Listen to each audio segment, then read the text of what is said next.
Hey everybody, welcome back to another week of the FOGO Life. I'm your host as always, Captain Ron, with our new and constant special guest, Tina Cannon. That's right, Tina Cannon.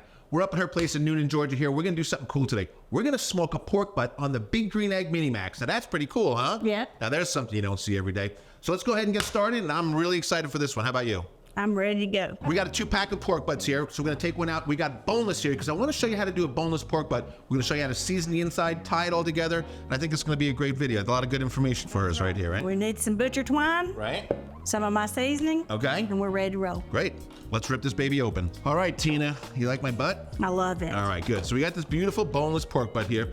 So let's cover one thing here first. The people are probably wondering, why are they gonna cook a pork butt on a MiniMax? Because we can. That's right, because we can. We're gonna do a bunch of videos. We've got a lot of requests from you folks out there that they wanna see more MiniMax videos, so that's what we're gonna do. Now, before we get to seasoning, there's a couple things we wanna do. I like to take paper towel. Do you usually pat yours dry like this? I pat it really, really dry, so that way when I put the rub on, Right. it starts to just melt into the meat versus kind of dripping off. The next step that we would normally do here is to kind of trim the fat cap a bit. But this one has just a nice light fat cap on it, so we really don't have to trim it. We might score it a little bit. Yeah. I like to score just a diamond pattern. And do you know why we do that? Why do we score it in a diamond pattern? I know why I do it. Why? Because I like to get the seasoning through the fat cap, and then those little squares, they get crunchy. That's exactly And that's cook's treat. That's my quality control bite. That's right, exactly. Yeah. It's exactly right. So she's absolutely right. That's why I do it too. We're gonna cut a crosshatch in this, and we're gonna let the seasoning get down into the meat so that it penetrates. If you just do it on the fat, it won't soak in. So let's go ahead and get started with that. What rub are we gonna use today, Tina? All right, we're gonna use my all porked up rub on this pork butt. It's only been out a week, so order you some. That's right. So we like the first ones to get to use this Yes. out here? All right, excellent, excellent. All right, so I noticed that this pork butt only has a real light fat cap on it, Yeah. okay? So normally I'll trim some off, but I think it's thin enough here, we don't really need to do that, all right? So we can cut a crosshatch here. While I'm cutting this crosshatch, why don't you explain to the nice folks out there why we cut this crosshatch in there? Well, that allows when we put the rub on for it to go all the way down to the meat, and it also, when you cook it, I consider that the cook's treat or the quality control bite. I love those little crunchy squares on the outside of the fat. Yeah, so when you're scoring it, what you want to do is you want to make sure you're going deep enough to just get to the meat, okay? Because the whole idea of it, like Tina just said, is to get the seasoning down to the meat, because if you just put it on the fat cap like that, it's not going to penetrate enough. So once we get in there, the seasoning's going to get down into the meat and season the pork as we're cooking the whole thing. And we're only going to do the fat cap. All right, so no binder. We're going to, hey, I want to do the seasoning.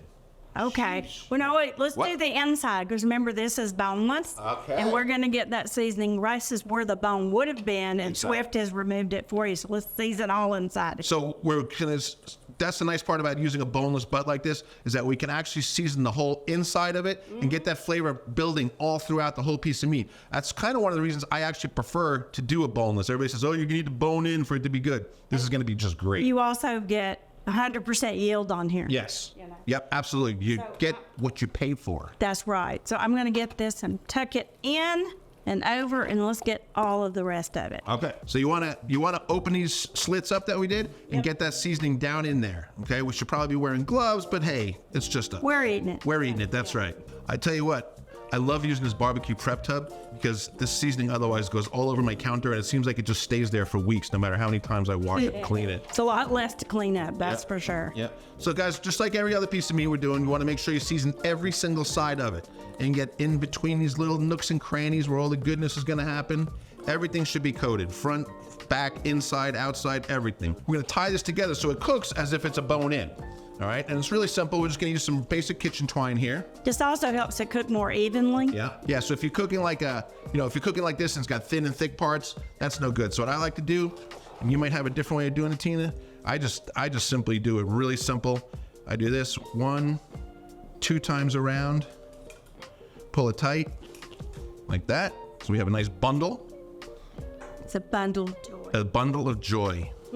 Okay? It's gonna be. And I take it, I just cut this off. And let's show the folks what we just did. Okay? It's nothing more than a simple knot right on top. That's it. And we're gonna continue along with the rest of the butt. So I actually will put one in the opposite direction and connect it to this, and it allows me to just pick it up easily. So what I usually do is I usually do 2 like this. So I would do like another one here like this. And then I tie another one around. So you do 1, or how do you do? It depends on on how big the butt is. I like big butts, and I cannot lie. But you know, that's the nice thing too here is that we kind of tried to pick out one that wasn't the largest butt in the store because it is going on the MiniMax. You want to always, you know, buy something that's size appropriate. So I do mine a little bit different. Okay. But it does make it easy to remove. Right. Excellent. So we've got this beautiful butt. Now we kind of handle a little bit, so we're going to hit it with a little bit more rub. So you want a nice even coating. You know, don't be afraid with this here. It's going to be on the smoker for quite a few hours, so you want to have a nice coverage on here. That looks beautiful. I love the color. What gives it that yellowish color in your rub? I can't tell you. Okay. That's a secret ingredient. You know, most pork rubs have a lot of paprika in it, so you won't get as red of coloring in this, but it has a lot of flavor. Yeah, it does have a lot of flavor. And I'll tell you something, we already ate some pork with this on already, and it is delicious. So I'm really looking forward to this. But I think now it's time we get out to the MiniMax and light the grill. What do you think? Let's go. All right. And we have made it all the way out here to Tina's beautiful backyard at her compound here in Georgia. All right. So I think we should start. Let's go through one by one the products that we're going to be using today. Show the people exactly how we're going to do this, because smoking on a MiniMax is not that different than a big green egg, large or extra large, but there are some different things. So let's go through what we're going to use first. Why don't you start there, Miss Tina? All right. Well, on the Swift pork butts, we've used all porked up, which is my new rub that's only been out a week. You can get it at FOGO site. All right. So I hope you love it. I love the name All Porked Up. All porked up, no place to go. Yep. So we're going to be using our black bag charcoal, all right? Normally when we're smoking, like in the XL or something like that, we're going to use the yellow bag, the super premium. But today, because we're in the MiniMax, we want our medium-sized chunks, so we're going to go with the black bag for that. And we need the big bag for the MiniMax, That's right. We're using the 35-pound bag, our biggest bag for the smallest grill. Why would we do anything differently? The other two things that we're going to use for fire, we're going to use our FOGO fire starters to get the fire started. Now, we're not going to use a blaze-a-ball because there's only so much room in here. I want to get as much fuel in there as we can. And we use bourbon barrel blocks for a smoky flavor. Well, I guess the first step in our process is to fill this baby with fuel. Fill our grill with FOGO. Okay. Maybe you could get a bigger bag. Give me that. All right. Again, we are using our 35-pound black bag here. Now, because we're working with such a limited amount of charcoal in the MiniMax, I'm going to take out some of the super big chunks and kind of replace them with something smaller like this. So you want to do a little, you don't have to do a lot of work, but just make sure you're using the right fuel for this thing, because you want to burn for its maximum time. And if you use one big chunk in there, you're not going to get the right temperatures and not the right smoke. So I'm going to put the starters in here. If you can, if they're wrapped too tightly, sometimes it helps. Just kind of loosen it up a little bit, make some surface areas so that they can burn a little more easily. I'll do the honors. And there we go. Now, when smoking a fatty piece of meat like a pork butt in the MiniMax, especially, I like to cover this in foil. It protects the convector, and not only that, it's going to hold some of the juices as opposed to it soaking in and burning off and creating kind of an acrid smell. So a good piece of advice, cover your convector with foil like this when you're cooking something like a pork butt. All right, now we got our fire burning. We're going to set our bourbon chunks in here. So why don't you do the honors, Miss Tina? Yes, after I snip them. That's right. Yeah. You got to snip them first. So because it's such a small grill, we're going to use 2 small pieces, okay? We're not going to load this thing up. So notice we have one right in the fire and one right next to the fire. So we're going to do that. This way it'll burn as we're burning the thing here, and it's getting the pork butt going. We put this in here. We put this in here. We close her up and we'll let her heat up. Kids, we have reached a magical number of 250 degrees, so it's time to put our butt on the smoker. That's right. Now, the beautiful part about when we tie it, you can just grab it by the strings and set it right on here. So we're just gonna make sure we set it right in the center. Okay, you can see it fits beautifully. Also make sure that it's not where the direct heat is coming up. We're just gonna set it in there just like that and close it down. Oh, wait a sec. Let's Whoa, put our meter in. We almost forgot. We want to make sure you stick it to the line, and this way we can walk away, get in the pool, do something. Track our temperatures, set it up on the phone. All right, we're good to go. All right, let's close it down. We'll see her at 165. Hey, by the way, if you could tell me what that is down in the comments, you'll be entered to win a bottle of Tina's Rub. How about that? Let me see that. One of these just for you, all porked up. Tell me what that is, you'll be entered to win a bottle. And here we are back again. We're about 3.5 hours in. Right now, it's at about 125 internal temperature, so let's take a little look-see and see what it looks like. Ready, Tina? I'm ready. Don't bite it yet. Ooh, look at that. Now, you noticed before the rub was real light in color. It's a lot less orange than a lot of pork rubs, but look how beautiful it's cooking up on here. The color is absolutely gorgeous, and oh, if you could smell it, you'd be drooling. Trust me, just start drooling now because it smells awesome. All right, let's close it back up. Let the meter do its work. Let the FOGO charcoal do its job, and we shall be back. Hey, I want to talk about one thing here, and that's the difference between like the XL or large or the MiniMax, is the vent settings.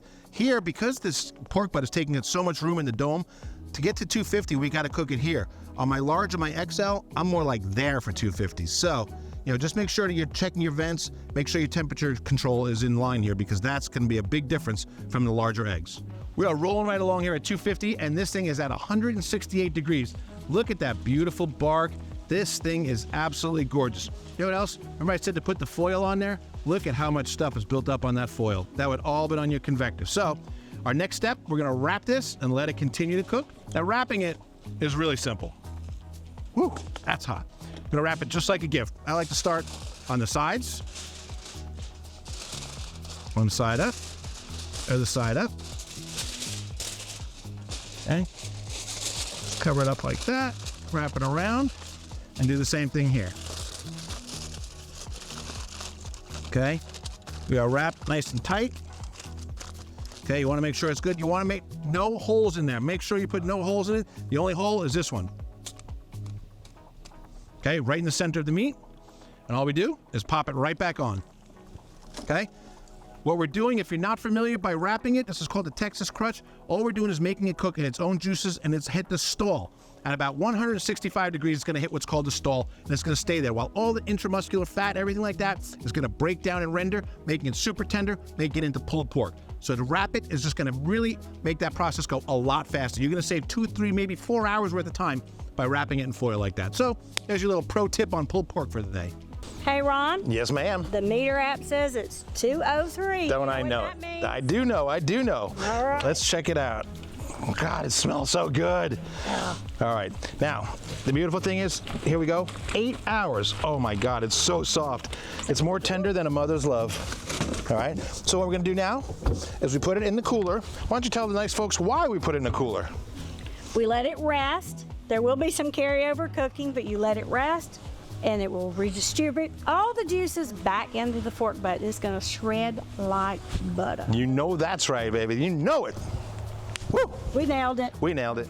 Well, here we are, Miss Tina. 1 1/2 hours rest we did here in this cooler. Yeah. Yeah, it's still in there. Still hot. Let's see if it's still in there. It's still in there. Woo, All right, yeah. cool. All right, our next part, we're going to unwrap it and pull it. So go ahead and pull that out of there. Now notice Tina has gloves on. She has gloves on with cotton gloves underneath. Yeah. Protect yourselves. So let's go ahead and take that aluminum foil off and see what we got. Oh, look how gorgeous that is. Ooh-wee. Yeah.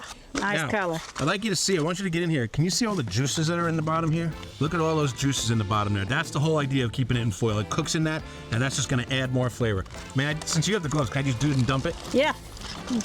Yeah. There we go. Look at that. Oh my goodness. Tina, I got to tell you, when we first looked at your rub, it didn't look very orange, didn't look like the color of most pork rubs. But look when it's all cooked up. Nice and orange. It cooked up beautifully. Gorgeous color. Wait, what is this? Oh. Ooh, wait. I think this fell off. Oh my God, it's so good. Oh my God, it's so good.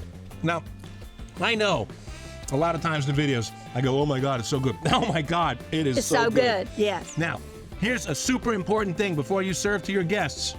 Right here.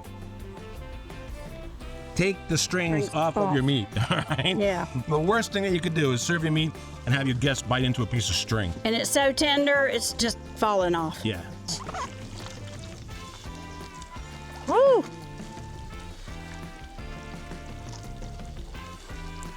Look at that just shredding. Unbelievable. Ooh, it's hot. Look at that shred. Look at the way it just comes apart. Gorgeous. Oh my God. Juicy, and I can smell it. It smells so freaking good. I live out here in the country, and I bet my neighbors can smell I it. bet they can too. Probably over there looking like, hey, what are they got going on over there? Look at that. They're just coming right apart. Yeah, I can't wait any longer. I have to do this. All right. Cheers. God, it's hot. Oh my God, it's good. I love pulled pork. I'm going on record saying, I love pulled pork. For those of you that doubted whether we could do pulled pork on a MiniMax, I think we just answered your question. So we burned it at 8 1/2 hours, right? Yep. And it was still going strong. There's still more charcoal left in the bottom. Okay, we can show you that. And this is as good as any pulled pork you're gonna make. It's as good as anything I've made on a large, on my extra large. What do you think? Oh, any size. Any size. And you know, I have never cooked a pork butt on a MiniMax. Yeah. So now I will. So Tina's taught me a bunch of stuff. Now we taught her something today because she said earlier today, she says, I can't believe it. I've never done anything low and slow on my MiniMax. Never. So, you know, get out there, guys. Experiment. You have these grills. You have these beautiful pieces of machinery, I call them. Do something with them. Try different stuff. You know what? It's not always going to work out great, but that's okay. That's how we learn. Learn from it and move on. So if it works, great. And if it does work like this, now maybe we'll try a brisket. You want to see us do a brisket on it? Let's see what you want. Let's see what you want us to cook on a MiniMax. That's what I want to hear. Leave us below. Tell us what you want to see us cook on a MiniMax. What do you think? I'd like to do a brisket point. Yeah, brisket point. Yeah. Ooh, I get the point. Oh, it doesn't stop. Anyway, Tina, once again, as always, thank you for having us at your beautiful home here. Thank This you. is just awesome. I'm always glad to have y'all. I think we're going to go inside, grab us a couple buns, and make us Yes. a couple sandwiches and have some dinner now because we've been waiting all day All to day. eat this. All day. Remember, get out and grill, all right? And we will see you the next time on the FOGO Life. Captain Ron? And Tina, Out. out.